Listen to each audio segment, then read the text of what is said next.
What's going on, folks? So I wanted to go over some of the cards that have been spoiled in Modern Horizons 3. The card that people have been asking me the most about is Necrodominance. For those of you who don't know, this is yet another attempt to fix. I'm saying that term very loosely. To fix the card Necropotence. So we're going to go over what Necrodominance does, and then we're going to go over where this effect started in Magic and how it's progressed over time. So Necrodominance is a legendary enchantment. It's 3 black to play. You're going to skip your draw step. At the beginning of your end step, you may pay any amount of life. If you do, draw that many cards. Your maximum hand size is 5. And if a card or token be put into your graveyard from anywhere, exile it instead. This card on the surface seems very, very powerful. Being able to pay life and draw cards is just incredibly powerful. But where did this effect start? If we go way back into the days of yore, there was a man by the name of Brian Weissman who he played a deck that was literally called The Deck. And what the deck did is it was one of the first decks that really was based around card advantage and had it use card advantage. It would control the board early with counterspells, mana drain, disenchant, swords to plowshares. It used a card called JMD Tome to draw extra cards, and then it had broad swathe cards like Wrath of God, The Abyss, Moat, where you can effectively negate several of your opponent's cards with one card. But as the game would go on, he was just drawing extra cards, and you'd bury your opponent card advantage. How did that deck win? It used to have 2 Serra Angels until eventually it was just the 4 Mistress Factories. And that was it. He would just take complete control of the game, just beat you down with factories. And that's how it was done. James Tome, while at that time was very, very powerful, doesn't even see play anymore in the formats that it's legal in. First, it's 4 to play on the front side, and then you 4 and tap. You're going to draw a card. Incredibly mana intensive, but the games were a lot slower back then. And when you would eventually stall out, the fact that you were drawing a card, an extra card every turn, you would just bury your opponent. Also, Brian was playing Disrupting Scepter, where you would cause your opponent to discard a card on your turn, then you draw a card on their turn. Unless the deck was doing the exact same thing, it was very difficult for it to keep up. The next time that we saw this type of effect, where you repeatable card draw like this, was in Legends, a card called Greed. So still cost 4, but now it's a black enchantment instead of an artifact. So you had to be playing black to play it. And for 1 black and 2 life, you're going to draw a card. This is better in a way than the Tome because it's not as mana intensive after the fact. And so what you would do is you would wait till, your opponent's end step, and whatever leftover mana you had, you can just invest into cards and pull away that way. The fact that you were able to do this more than once per turn, like you pay 3 mana, pay 6 life, sure, but you're drawing 3 cards, inherently is more powerful than just drawing 1 card with the Tome for 4. The downside to this was if your opponent was on an aggressive deck, the life loss was very real. But at the time, black had Drain Life, which enabled you to deal direct damage to your opponent, gain some life back, and then cards like Ivory Tower, if you had more than 4 in your hand during your upkeep, you start to gain your life back. So Greed was powerful, but Wizards took it a step further in Ice Age when they printed Necropotence. And this is it's kind of wild that when this card was printed, people didn't really play it at first, but Necropotence is 3 black, so not paying 4 anymore, you're just paying 3. Okay, but it's 3 black, so you have to be basically a black deck to play this. You're going to skip your draw phase. If you discard a card from your hand, remove that card from the game. You're going to pay 1 life to set aside the top card of your library. At the beginning of your next discard phase, put that card into your hand. Effects that prevent or redirect damage cannot be used to counter this loss of life. So we're reducing the upfront cost, right? It's 3 instead of 4 now. It has to be all black, but there's a card called Dark Ritual that allows you to play this on turn 1. And then what you're going to do is you're going to pay any amount of life. At the end of the turn, you get that many cards. There was a period of time in Magic called Black Winter, where essentially everyone was playing Necropotence, or you were playing a deck directly designed to beat Necropotence. Randy Bueller's list from that time. He won a Pro Tour Chicago with Necro. Basically, all of his lands tap for black. You run your 4 Necro. You're running 8 Necro because you had 4 Demonic Consultation as well. So, like, you would just, most of the deck was 4 ofs. So, like, you would just, consult for Necro, play Necro, whatever cards you exiled didn't really matter because everything is pretty redundant. You were playing Disenchant. You're playing Lightning Bolt. And Firestorm didn't really matter. If you're discarding cards, you're just going to Necro and get them all back. And yeah, it was a pretty awesome ending where he was waiting. He was waiting to drain life his opponent, thinking he had a Force of Will, and it came down to the last turn where he's like, "Well, it doesn't matter." And he just used Lake of the Dead. He tapped 6 mana, drain life his opponent for 4. His opponent didn't have the Force, and that's how he won the Pro Tour. It was pretty awesome. But what makes Necro so powerful, why it's so much more powerful than Greed and Tome, is that you don't pay mana to get the cards. You just pay the life. And you're only paying 1 life. If you think about other cards like Sylvan Library, you pay 4 life for a card. Well, now you're only paying 1 life for a card. So, not really that bad. So it completely took over Magic. It is banned in Legacy. You restrict in Vintage. They tried to fix it once.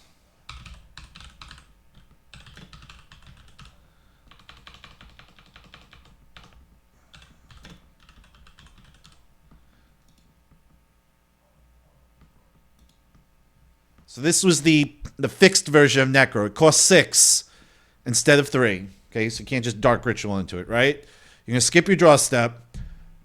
But now it's just pay 1 life, draw a card. And the one downside to Necro was that you had to wait till next turn to use the cards, right? Because you didn't get the cards end of turn. With Bargain, you draw a card. Nope, that ain't it. That ain't it. That ain't it. Oh, yeah, that's it. Okay, kill you. And at the time, in Urza's block, where, like, Lotus Petal, Mana Vault, like, there was so many ways to accelerate mana. It was very busted. Still banned in Legacy. For obvious reasons. So with the now fixed version of this, Necrodominance, the things I think the way they're trying to fix it is that now you're actually drawing the cards. Orcish Bowmasters in formats legal is like in 30 to 40% of the decks. If you Necro for 5, right, and your opponent flashes in a Bowmaster, you're going to be taking 18 damage. So follow me here, right? You Necro for 5, opponent flashes in the Bowmaster, pings you for 1. You are then going to pay your 5, draw 5, right? So that's 6 you've taken. Bowmaster hits you for another 5, right? So that's 11. You now have a 6/6 army and a 1/1 Bowmaster. They swing for 7. That's 18 damage. So Bowmaster definitely blows this out. Cards like Narset can completely shut it down. And the thing, if you play Necro into a Narset, you only get to draw the 1 card. One of my favorite cards of all times.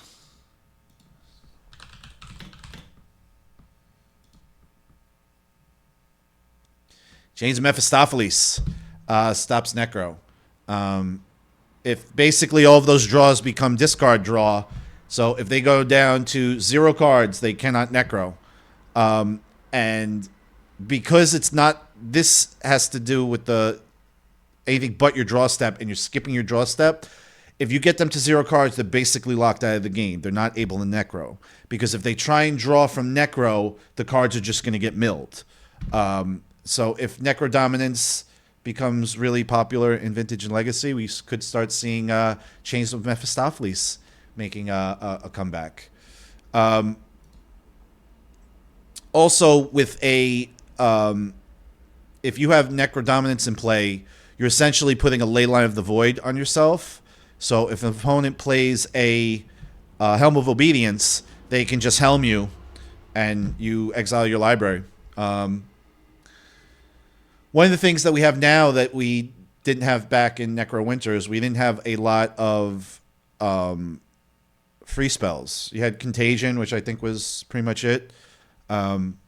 Now that there's so many free spells, Necrodominance can really start to shine. I can tell you one deck this is going to go right into are the Beseech decks. They don't care that their maximum hand size is 5. They only need 1 card to win. And when they go to Beseech, they could just Beseech away the Necro. And that way, if it doesn't go through, they're just back to drawing cards. Also, when they Beseech the Necro and they start casting their rituals for the second Beseech, you know, they won't get exiled. So definitely going to go into the Beseech decks. I could see it going into the Scam decks as well, where you're aggressively playing your cards, trading, you know, reanimating Grief, and now you Necrodominance and draw 5 cards. That could be the game right there. Another card that is going to make a splash in all the formats it's legal in is Vexing Bauble. Once a play artifact, whenever a player casts a spell, if no mana was spent to cast it, counter that spell. 1 tap, sacrifice Vexing Bauble, draw a card. So first of all, every deck that plays Urza Saga, which is basically every deck in Vintage, a lot of decks in Legacy, Modern, I'm not so sure, I haven't played Modern in a while, is automatically going to play this card because you can fetch it off Urza Saga, right? Second of all, if it's irrelevant, meaning your opponent's not playing free spells, which who's not playing free spells right now because free spells are fucking awesome, you could just cash it in for a card. So there's literally, the ceiling is way high, the floor is that you cash it in. This is a very, very powerful card. I don't really like the design. The reason I don't like it is because the problem that they're trying to fix are the free spells, right? The mana curve is what mana is what makes Magic magic. If we didn't have the mana curve, we didn't have mana, we'd be playing Yu-Gi-Oh! And the games would end on the first turn. So the fact that, you know, you play 1 land per turn and like you have a mana curve, like that's what makes Magic great. And it's also, you know, it sucks when your deck, you know, shits itself and, you know, you mulligan into Oblivion or you get mana screwed or mana flooded. But that is what makes the game great. So the free spells being the problem, this trying to fix the free spells, like first of all, in Eternal formats, being on the play or the draw is so incredibly important. Now it's like even more important because, you know, do you get to play your Bauble first? Essentially, do your free spells, right? I'm going to Grief, I'm going to, you know, do whatever, and then I'm going to dump my Mox and then play the Bauble. Vintage, this is going to be in every deck, like without a doubt. I mean, just be on the play and to, you know, drop your Mox and play a Bauble, and now your opponent's locked out of playing their Mox, and definitely very powerful. So we're going to see what happens. So do I think Necrodominance is broken? Yeah, it's going to be really good. I think it'll be banned in Legacy. Being able to play it turn 1 off Dark Ritual, especially like the Scam decks are powerful as it is. You're giving them this huge way to recoup the cards that you're right, because you're going down 2 for 1 to Grief someone. Like it seems really good. The only thing is that your life total is going to be under pressure. Sheoldred with Necrodominance, you basically draw as many cards as you have life points left, -1, and then gain that much life. Pretty fucking crazy. So we're gonna see what happens. I think it's gonna be really good. Tell me what you think. Put it in the comments. Let me know. All right, folks. Take it easy. Love you. Mwah.